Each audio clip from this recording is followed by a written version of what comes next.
Hello guys, in this video I'm going to talk about two of the very fundamental laws of physics and all the sciences, which are conservation of energy and conservation of mass. Even though at first glance they might look really complicated, but they are actually really easy once you know them. So I'm just gonna start with conservation of energy, and then we're gonna get on to conservation of mass. Okay, conservation of energy first.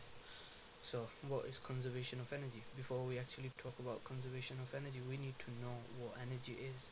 And if you don't know what energy is, you may want to watch my video on energy.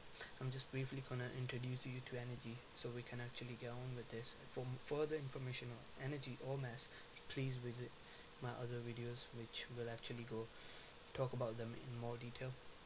Now, energy is like a capacity to do work. Like if, for example, if you have a car, if you are in a car, you need fuel to actually run your car.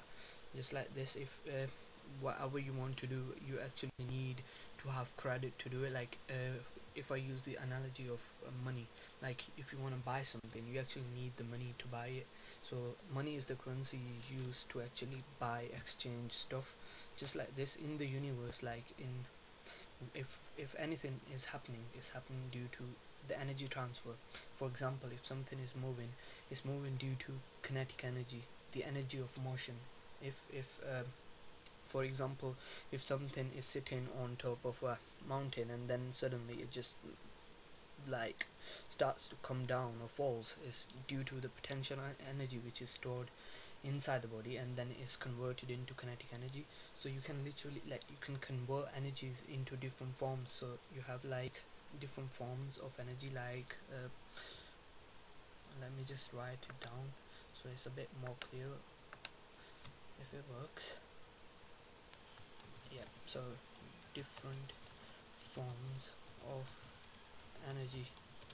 So we have heat, and we have like, sorry for this, heat, and then we have kinetic energy, and then we have potential energy, and so on. You can watch my video on energy to know more, but for now I'll just continue with this. So let's imagine, like, we have our universe. We're gonna imagine our universe as being, let's say, I don't know, like, let's imagine our universe as being um, a rectangle. Okay, now this is our universe. It has a fixed, let's say this is our universe. Usually we call it, in physics we have a system, like a closed system where everything stays inside. Like imagine if you have a box, and whatever's in the box will stay inside the box. So if you have let's say 1200, let's say, joules of energy inside the box. Joules is the measurement unit of energy. So if you have 100 joules of energy within our system, no matter what you do to the system, the internal energy of the system will stay 100 joules. Even though if you can convert it into different forms, literally you can have kinetic energy, you can convert it into heat energy. Just like you have the money, you can convert it into different currencies, like you may have dollars or pounds or anything. You can convert them into different currencies, but at the end of the day it's still money. Just like this, you can have different forms of energy, but at the end of the day they are this is energy, and no matter what you do to the energy, you cannot destroy it. You can't destroy it, neither can you create. So it's just like saying you put 1 liter of petrol in your car, and you can't uh, like drive more than the maximum possible distance you can cover with that fuel. You like, which mean like you can't actually create any more kinetic energy.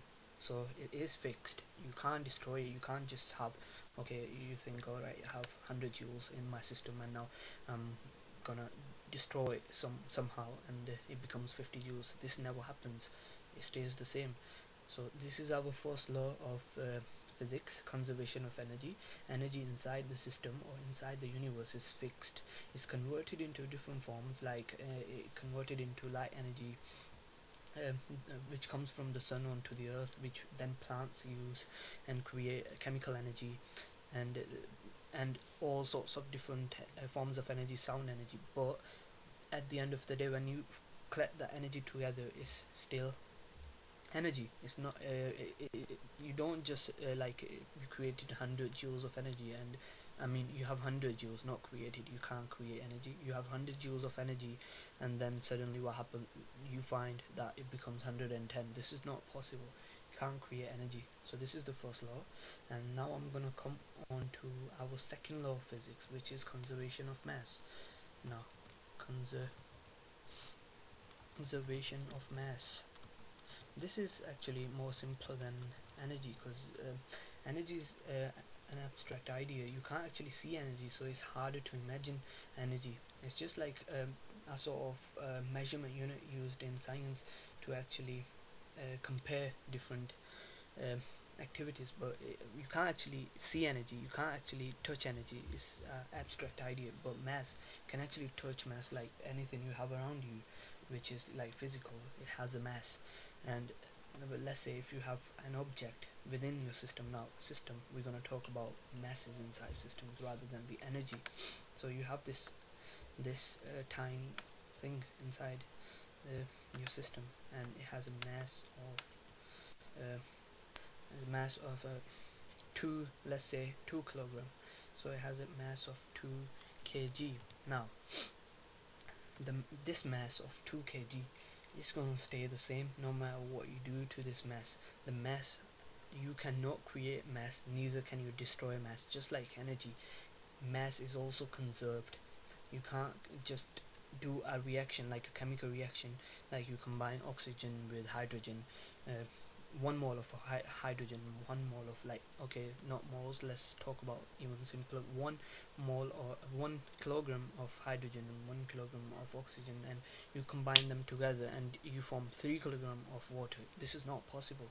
You can only get the final mass, and the initial mass of any reactants and products is always gonna stay the same.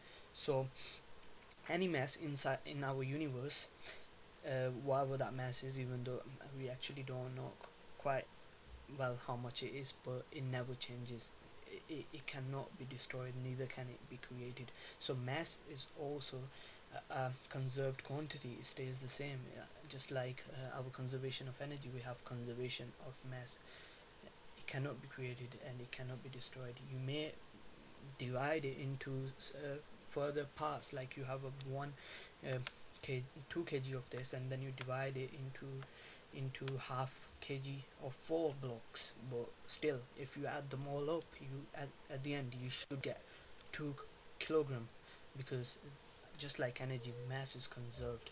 So that's the introduction to our conservation of energy and mass. And thanks for watching this video, guys. For further information, please watch more videos. I'm gonna put some links in the description below to some other related topics if you want to watch them. So just go for it. Thanks. Bye.